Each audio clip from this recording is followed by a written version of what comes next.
बिस्मिल्लाहिर्रहमानिर्रहीम। अस्सलाम वालेकुम। गोट फार्मिंग टिप्स में खुश आमदीद।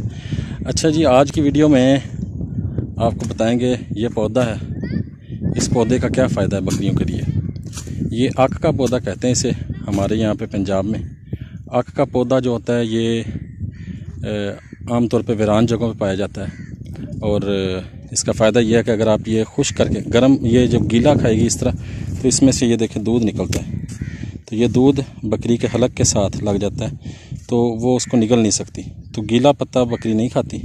इसको खुश करके आप डालेंगे तो खुश्क करने से बहुत से फ़ायदे इसके होते हैं।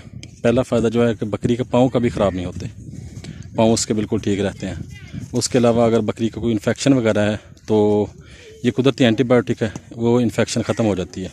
बाई बादी जिसको कहते हैं हम, बाई बादी है उससे, तो वो भी ठीक हो जाती है। और एक और बड़ा फ़ायदा ये है कि जब बकरी हीट पे ना आती हो, अगर आप खुश्क पत्ते ये खिलाएंगे तो बकरी हीट पे आ जाएगी। तो आज की वीडियो में आपको आक के पौधे का फ़ायदा पता चल चुका होगा। उम्मीद है आपको मेरी वीडियो पसंद आएगी। अगर आपको पसंद आए तो लाइक कर दें, शेयर कर दें। बहुत बहुत शुक्रिया। अल्लाह हाफ़िज़।